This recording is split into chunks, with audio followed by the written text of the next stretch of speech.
Hi everyone. Today we're going to solve section 4.8a, which is solving right triangles. We have solved right triangles over and over and over again. It's your typical SOHCAHTOA, and we're still going to try to keep that the same. The only thing is we're going to be given a right triangle a different way. So previously I've given you right triangles with their sides, and we've only worked with their sides, but today we're going to include their angles. So when I ask you to completely solve a right triangle, I need all of the side lengths as well as all of the angle values, okay? And so if you go ahead and you read these notes, it says that solving a right triangle means finding the missing lengths of its sides and its measurements. That's what we just talked about. So if you remember, the sides are always the lowercase values or the lowercase letters, while the measurements are always the uppercase, the angles. Okay. And you're missing lengths of its sides and measurements of its angles by either using cosine of theta, sine of theta, or tangent of theta. So you will see how that plays a role here today. First, you're going to label the right triangle. And then when finding an angle measurement, you are going to use the inverse key. We will talk about that, and it's going to be on the calculator. So make sure you have your calculator handy. All right. And lastly, I want to add this extra detail. When you're finding any measurements, whether that's a side or an angle, when finding any measurement,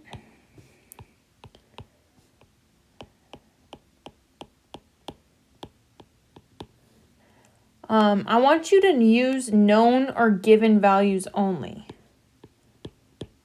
Use known/given values only. Okay, I don't want anything rounded. And again, you'll kind of see where I'm getting that from as we go through some examples. Okay. So before we get started, we are going to be using the calculator, and I'll go back and forth on my screen to show you that. But I do want to talk about one thing on your calculator. So whichever version you have, if you have the app or the physical calculator, go ahead and look at it. Okay. Click on the mode button to the right of the second button.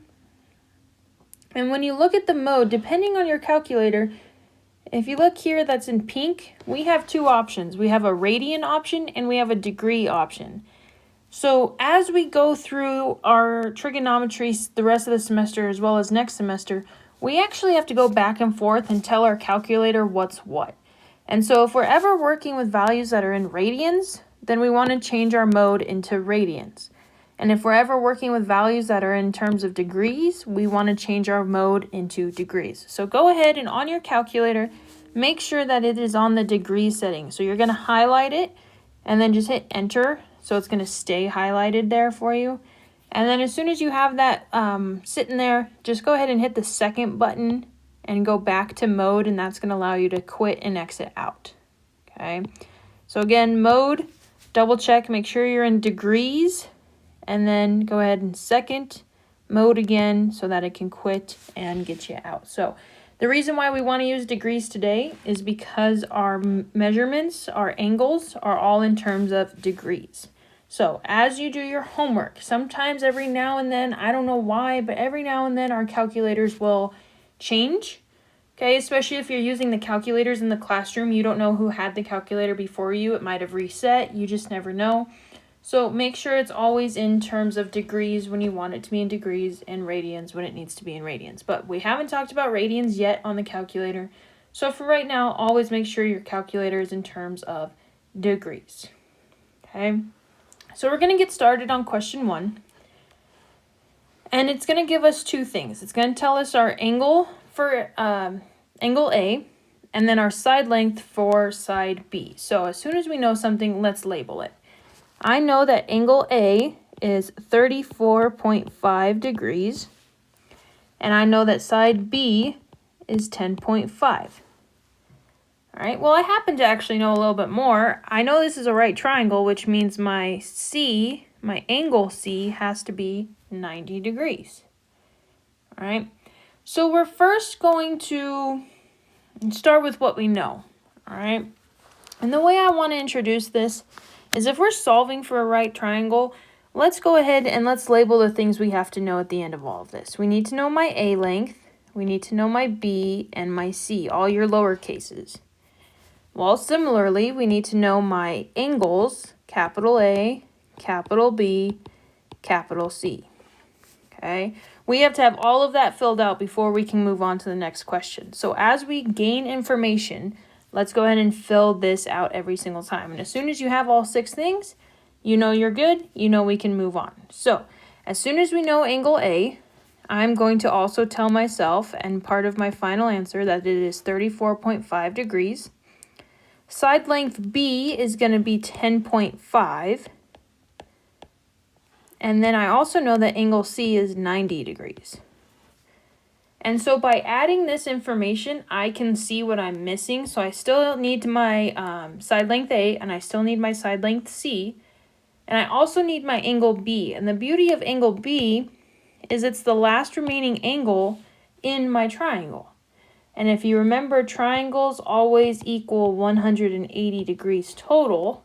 So if I already have 90 and I already have 34.5, the only remaining angle that's left is a 55.5. So I can find that my B has to be 55.5 degrees. Back to geometry, remembering that triangles add up to 55.5. Now the only things I'm missing is side A and side C. Well, this is where SOHCAHTOA is going to come in handy that we've already practiced. If I already know side length B, okay, use what you were given. Remember that rule that I talked about. Use your given values only. Don't round anything. Don't use values that we already had to kind of find on our own. I can only use my letter A, and I can only use my letter B, my capital A and my lowercase b, when I go to use SOHCAHTOA. So if I'm basing this off of angle A, my side length B is going to be the adjacent side that goes with A. So I have my adjacent, and let's say I want to solve for letter A. So I have adjacent, and I need to find my opposite. So this is how it's going to work. You're still going to have adjacent and opposite, so that's going to be your tangent. But this time we do have a theta because we know that exact angle. So it's going to be tangent of 34.5 degrees. And we're going to set it equal to my opposite side, which was the letter A, over my adjacent side, which we happen to know is 10.5. And now we solve for the letter A. So we're going to cross multiply. That's going to give us 10.5 in front of that tangent, 34.5 degrees. And it's going to equal a nice letter A. Well, with that information, I can hop over to my calculator.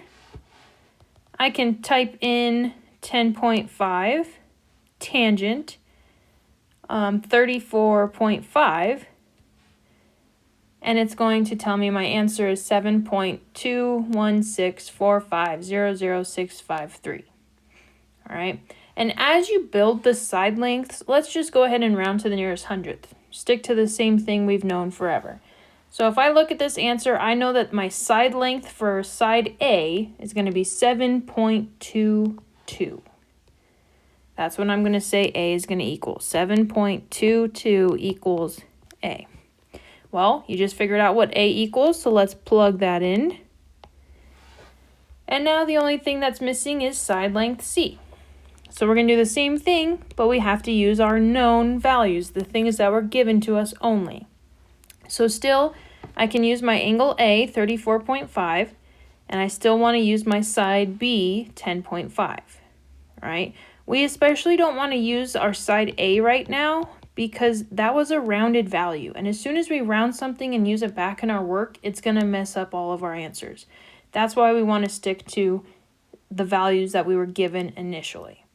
All right, so if I have B and I have angle A, I want to find side C. So I have my angle, I have the adjacent side to that angle, and I need to know my hypotenuse. So to find C, I'm going to use cosine this time because I have my adjacent and I'm looking for my hypotenuse. So I have A and H that I need. I'm still going to use the same angle, 34.5 degrees, and I'm going to set it to my adjacent side divided by my C. Cross multiply, that's going to give me C times cosine 34.5 is now equal to 10.5. Well, I'm still solving for C, so I need to divide by cosine of 34.5 to both sides. And then I can go into the calculator. I can say 10.5 divided by cosine 34.5. No need for extra parentheses on this one because you only have one term up top and one term down below. And that's going to give me 12.740767306. And of course, again, we're going to round to the nearest hundredth. So we're looking at 12.74 as my answer for C. And last but not least, as soon as I know that value, I can fill in my final answer area. Oops.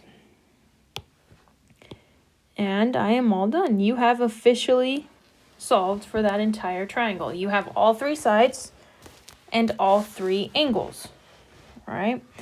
And last but not least, just remember our hypotenuse. So in our case, C. Remember that one rule that I mentioned about hypotenuses? Our C value always has to be the longest side. Your hypotenuse always must be the longest side. Okay, so that's going to be one of those ways that you can check really briefly is, hey, look back at your hypotenuse, make sure that it's the longest side out of all three of those side lengths, and you'll know that you're pretty much in good hands. All right, so a quick check for you to go in and verify. When it comes to rounding, I would round all side lengths to the nearest hundredth and all angles to the nearest tenth. Only go on one decimal place when it comes to angles. Okay, that's what I would shoot for. So taking a look at question 2, again, we're still solving for the triangle, so I'm going to need all 3 bits or all 6 bits of information. Side A, side B, side C, angle A, angle B, and angle C. I have a nice triangle next to it, this problem here for you, so we can label that A is 23 and my C is 45. Once we know something, let's put it down. So A is 23, C is 45. And of course, we know we're working with a right triangle, so I know that my uppercase C, my angle of C, is still 90 degrees. So even if they gave us 2 things, we still know 3 things because we know we're working with a right triangle. So we don't know my angles quite yet. I can find them, but I do know how to find all 3 sides. We have practiced this time and time again. I have my A, I'm missing my B, and I have my C. So I can do the Pythagorean theorem. 23 squared plus B squared equals 45 squared. Grab my calculator over here. 23 squared is going to give me 529 plus B squared, and 45 squared will give me 2025.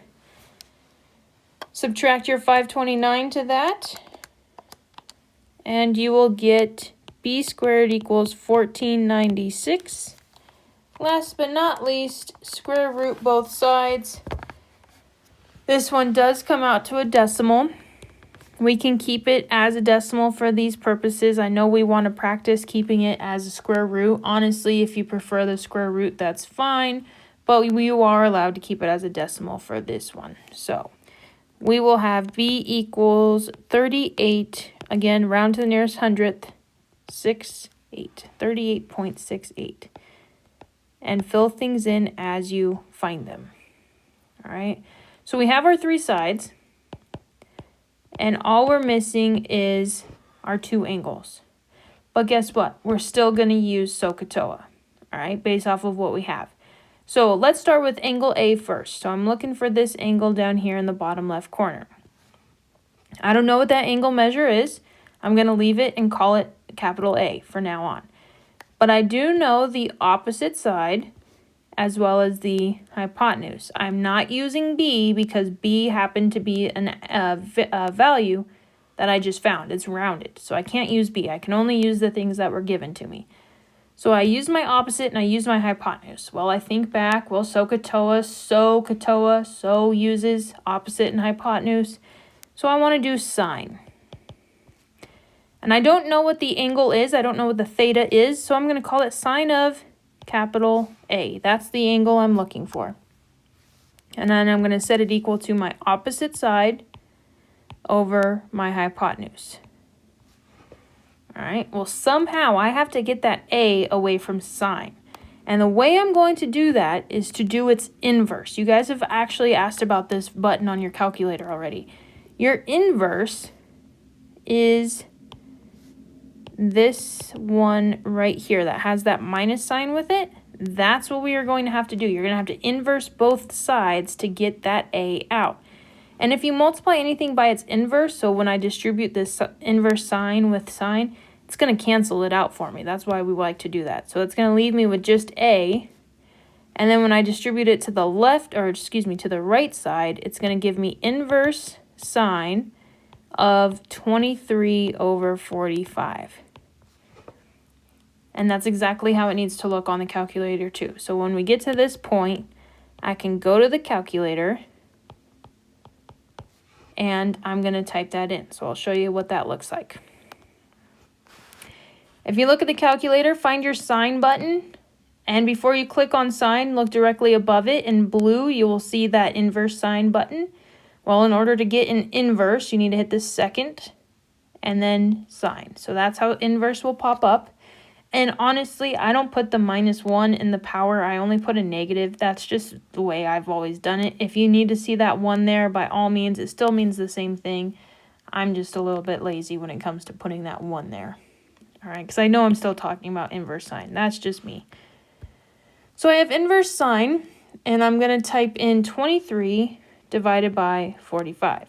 And remember, you already told your calculator that you want it in degrees. So when you hit enter, your calculator is going to put it in degrees for you. That's the beauty of all of this. All right. And we're talking about degrees. So let's go ahead and keep it to the nearest tenth when we talk about degrees. So that's going to make me round it to 30.7 degrees. And that's going to be my A.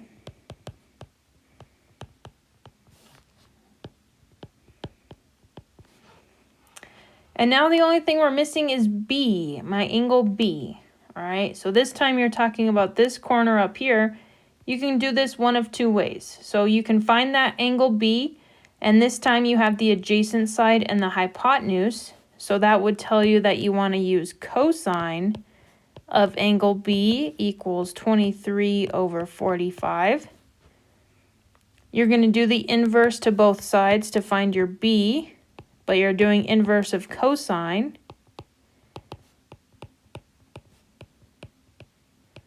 And when you get to that, you can hop into the calculator. This time you're going to find the cosine button and hit second before you touch the cosine. Type in 23 divided by 45 and you will get 59.26. Of course, we're rounding to the nearest hundredth. So that's going to, or excuse me, the nearest tenth for degrees. That's going to give me 59.3 degrees. And that will be your B.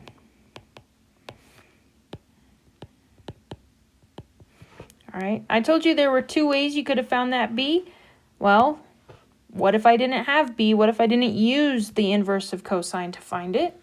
I could have also taken 180, subtract the 90 I already had, and subtract the 30.7 I already had. All right. I told you don't use answers that have already been rounded, but when we're talking about angles, at the end of the day, all of these have to add up to 180. So for angles, I kind of have to use that value that I already found to figure out what that last angle is. Otherwise, if I don't, and I somehow round my angle later and I don't do it correctly or what have you, it's not going to add up to 180. So that's another way you are allowed to add these up and see which one's going to get you to 180 by finding that. Okay, so if you don't do the inverse of cosine to find your b, you can still do 180 and subtract the angles you do know. All right. So there's two of those. Go ahead, and if you want to try question 3 on your own, by all means, give it a try. Pause the video and see where you're at. Remember, we want to solve for all 3 lowercase letters and all 3 capital letters. And we just so happen to be talking about the same kind of right triangle every time. So they tell me that capital A, angle A, is 27.3 degrees. And side A is 7. So I'm going to fill those in. And the other thing I also still know is your angle C.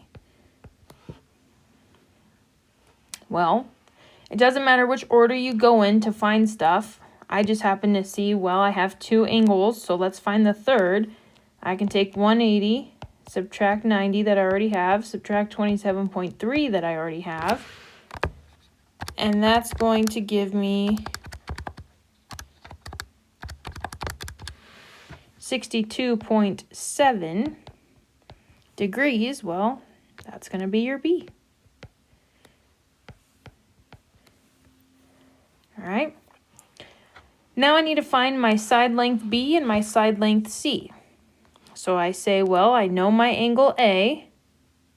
I know my side A, so I know the opposite. So let's start with B. I need to know my opposite and my adjacent when I'm looking for B.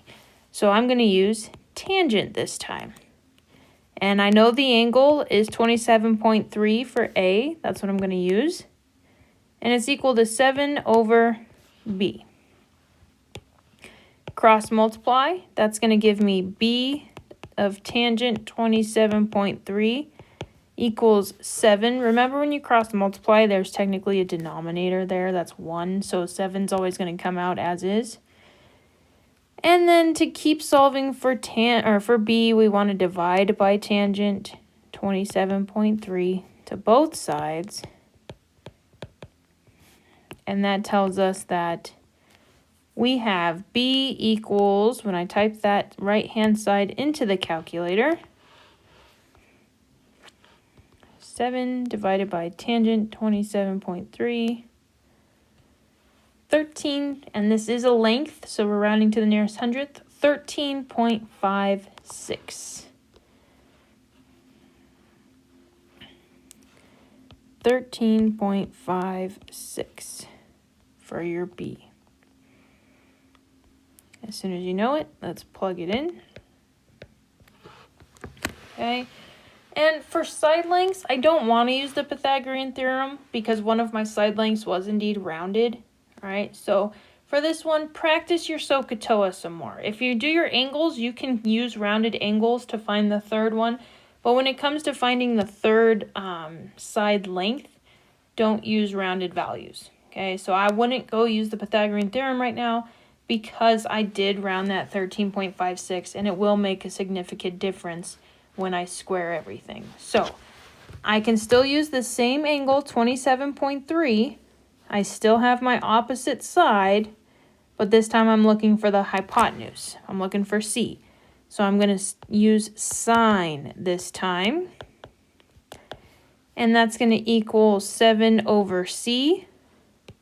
Cross multiply, that gives me C of sine 27.3. Don't like sine with C, so we're going to divide it out.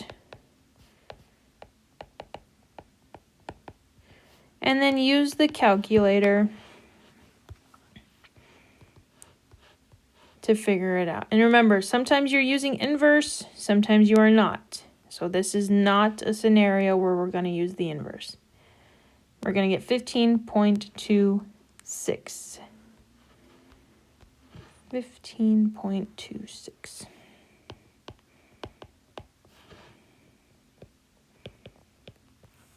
And remember, this is talking about the hypotenuse. So when you go in and you double check all of your lengths, your hypotenuse should be the longest side. And it still is, so we are in good hands.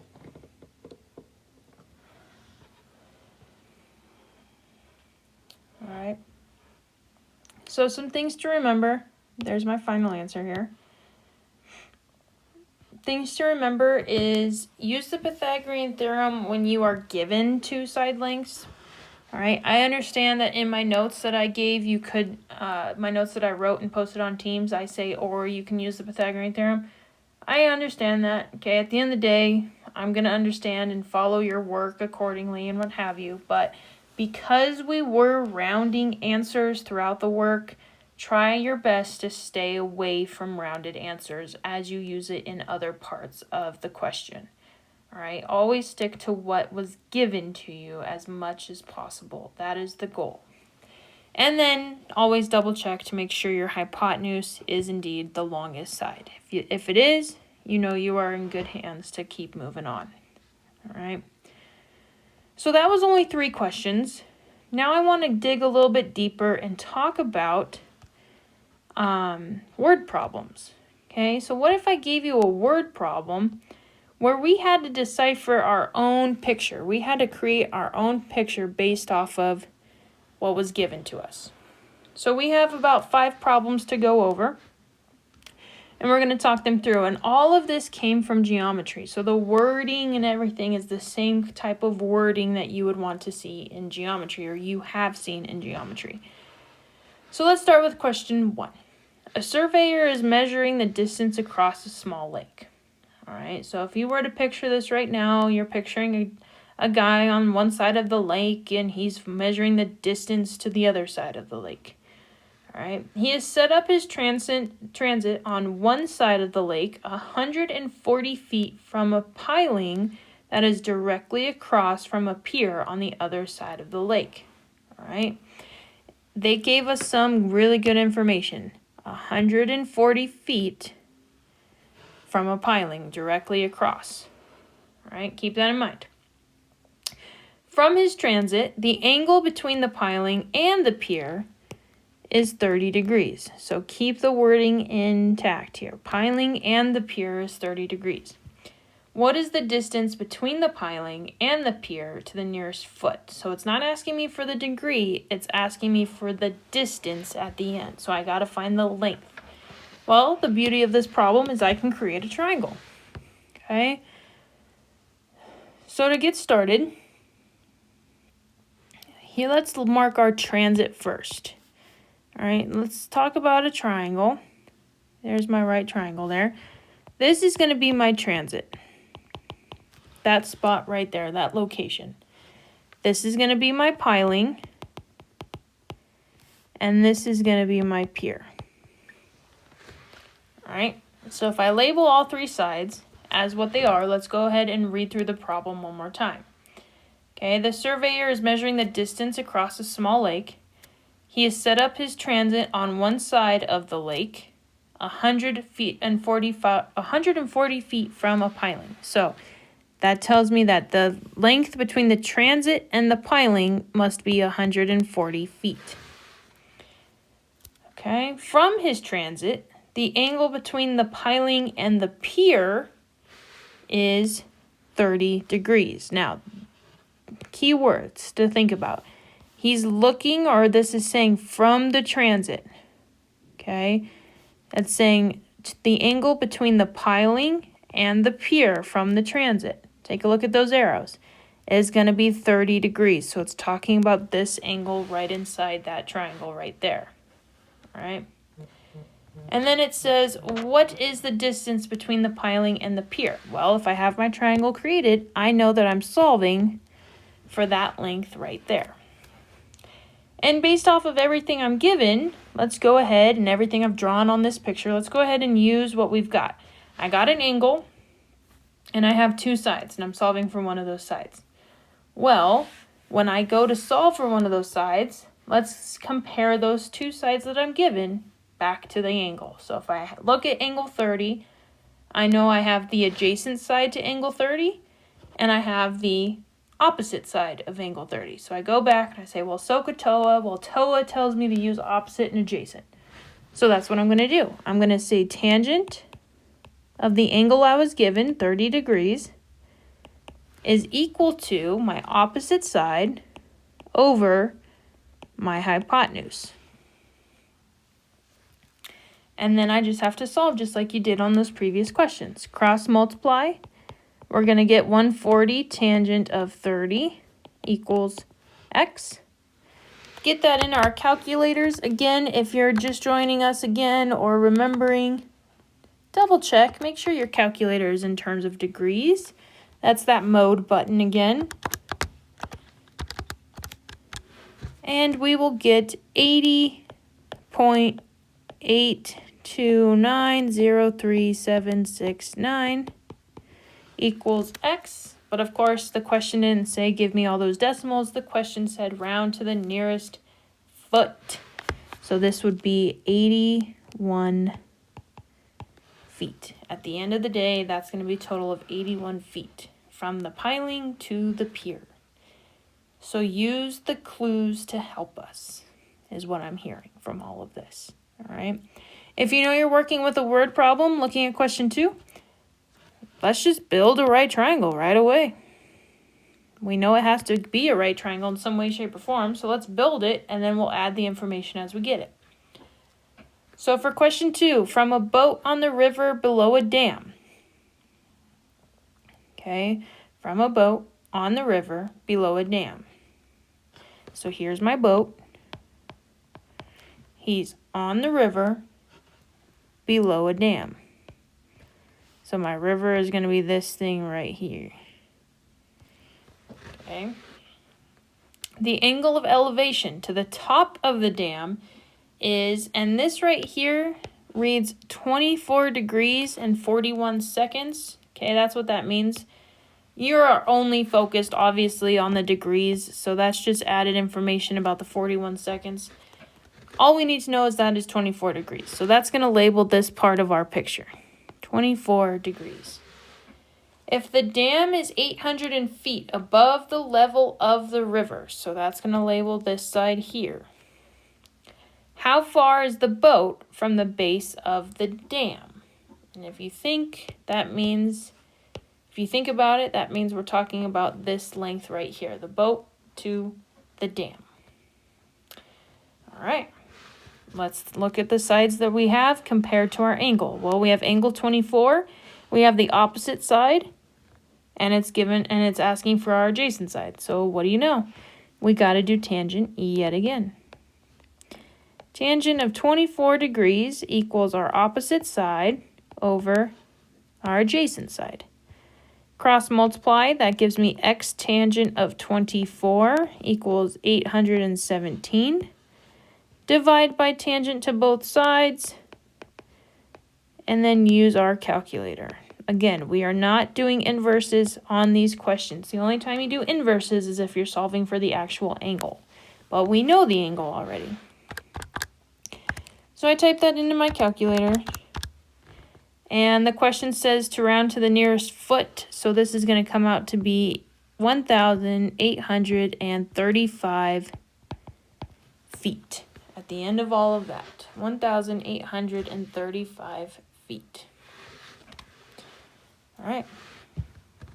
Question 3. Some of these are easier than others, I will admit.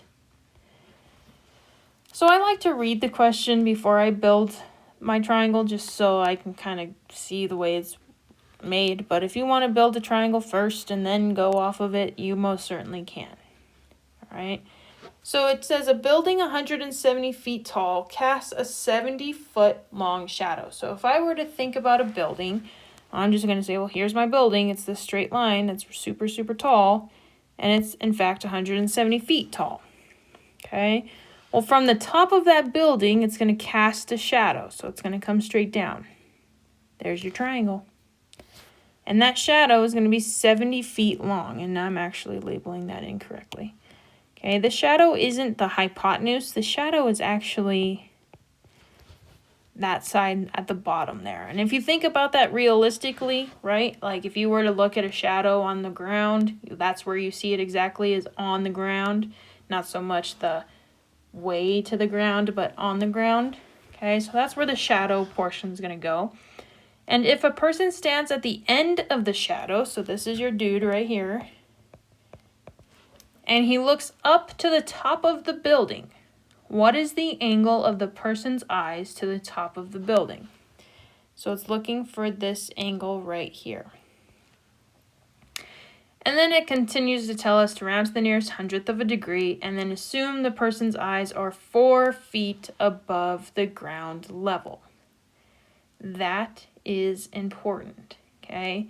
The way math works sometimes is we have to think of logistic things. Well, if you were to stand at the bottom edge of a shadow and then look straight up, you have to include how tall you are actually looking, or how tall you actually are in comparison to that shadow that's being casted, or in comparison to that building that's casting the shadow, okay? So that is going to affect the height. And if you were, again, if I drew my dude a little bit better here, this dude is right here. Well, this guy is 4 feet tall. That is going to align with the 170 feet building that you were just talking about. So when we do our math, we're going to have to subtract 4 feet from that 170, because now we have to counter in how tall our person was to begin with, right? So now my new height of that building is going to have to be 166 feet. And now I can go in and use what I have, use this triangle, and I'm solving for this angle in the bottom corner. We'll call that angle X, just because we like to solve for X. So I have the angle X. I look straight across, and that's my opposite side, 166, and 70 is representing my adjacent side. So again, never would have guessed, you're looking for your tangent. And we don't know the angle this time, so we're going to call that X. And it equals 166 over 70. Well, I can't just randomly take tangent away from X when X is attached because it's representing the degree. I now have to do the inverse of tangent. By bringing that in, I now have X all by itself. And I'm looking at tangent, or inverse of tangent, of 166 over 70. Again, make sure your calculator is in the degree mode. Otherwise, it's going to give you your answer in radians, and we definitely don't want that. It's going to say X equals 67.13549,188. Look back at the question. The question asked you to round to the nearest hundredth. So it's going to be 67.14. Again, you're talking about degrees, so make sure you're specific on your answers. We're talking about degrees. Make sure you label it as such. And you're all done. Okay, so sometimes we have to remember some realistic things, like people and their heights and how they are compared to other buildings. That's going to come into play one more time here. Okay. Question 4. A straight trail with a uniform inclination of 17 degrees leads from a lodge at an elevation of 800 feet to a mountain lake at an elevation of 7,700 feet. What is the length of the trail to the nearest foot? All right. Looking at this, they gave us 2 lengths, all right? But that doesn't mean it's 2 lengths on my triangle. It means it's 2 lengths that I have to compare to one another. And they also gave me my degrees. All right. So think about this. If I were to put this in some sort of idea in my head, okay, a straight trail with a uniform inclination of 17 degrees leads from a lodge. Okay, well, now I'm talking about a lodge. I'm in the woods. All right. If you drive all the way up to Lake Tahoe, you're driving all the way up to Lake Tahoe. You're going all the way up to Lake Tahoe. All right. So you're already there. For example, you are already at the lodge. We'll call this lodge. okay? And that lodge that you already drove all the way up to is going to be 800 feet tall. And I'm going to label 800 on both sides. All right. Well, now that you're at your cabin up at Lake Tahoe, now you're going to start your hike, okay? So from your lodge, you're going to leave for your hike. You're going to go straight up to the new lodge, the new hiking place, the lookout, if you will. All right. So you're going to be going here. You're starting at this dude right here. You're ready to go, and you're looking up 17 degrees. And as you go up the trail, you have an elevation of 7,700 feet. All right. But that's the total 7,700 feet. That's the total length, including the lodge and including however high up you go all the way up to Mountain Lake. All right.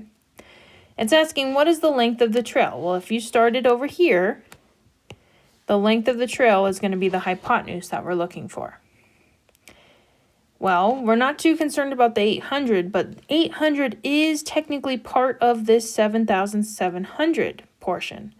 So if I want to find just this portion, because my angle goes with just that top triangle, not the rectangle, I need to take what I know, 7,700, and subtract the 800 that I already know about how tall I already am, how much higher I already am in elevation. So this length is really 6,900. Now that I know all the lengths and what I need and the degrees and what I need, I say, well, I'm at 17 degrees. I have my opposite side, 6,900, and my hypotenuse, which is x. So I'm going to use sine this time. 6,900 over x. Then I get to cross multiply. Well, I'm still solving for sine, so then I'm going to divide, I'm still solving for x, so I'm going to divide by sine 17. Use the calculator, and you will get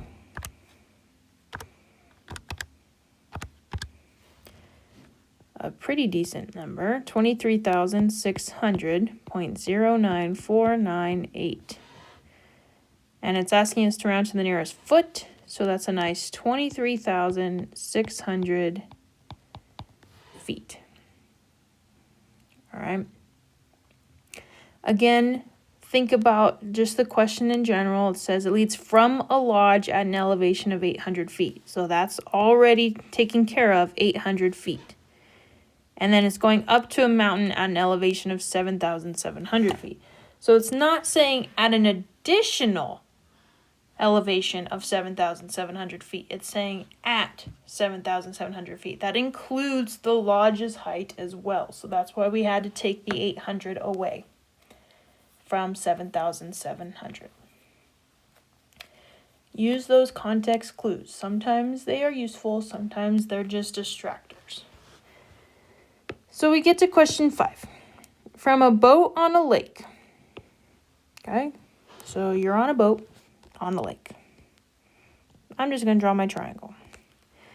The angle of elevation to the top of a cliff is 22 degrees and 21 seconds. Again, the only thing we are focused on there is just the degrees. We don't care about the 21-second portion.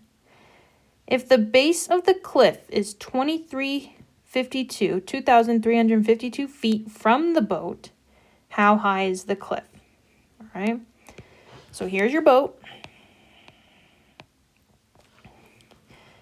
And your cliff is way up here. So we'll see, here's my cliff right here. All right. I'm looking for the height of the cliff. So that's going to be this X here, the total height from the ground or from the boat to the cliff. And then it says if the base of the cliff is 2,352 feet from the boat, that's going to be this length here. And last but not least, we know that the degree measure from the boat to the cliff is 22 degrees. Take a look at our picture. Well, 22 degrees, I have my opposite side x and my adjacent side 2,352. So that tells me I have tangent of 22 degrees equals my opposite over my adjacent. Cross multiply, that gives me 2,532 tangent 22 degrees. Make sure your calculator is in degrees. Tangent of 22. And you will get 1022.994404 equals x. Asking us to round to the nearest foot, so that's gonna let us... Oh, that's why. Sorry, guys. I wrote my numbers wrong. Yes, it should be 2352. So that's going to change this. I just wrote it wrong there. Make sure in the calculator you typed in 2352. I did not right there. That should really give you an answer of 950.26968832. And then when you round to the nearest foot, that would be a nice 950 feet. All right. So when I'm grading your homeworks or I'm grading your answers on your test and all that, please make sure that you are labeling them, especially if we're talking about feet or degrees or what have you. Okay, I'm not too picky when it comes to that, but it makes so much more sense when we know the lengths and what have you, the measurements that we're talking about, because then we can use that and we can go back to the question and say, well, does a degrees answer make sense for this problem? Well, the problem was asking for degrees, so yes, it does make sense. Things like that, okay? And if we know we're solving for a hypotenuse, we can go back and we can double check. Well, 23,600 feet is representing my hypotenuse, so it must be the biggest side that I know. Obviously, I don't know that bottom length, but still, we can compare it to the lengths we do know. So always, always, always try to label it as much as you can, every single time, okay? You do have some problems on your homework tonight that talk about your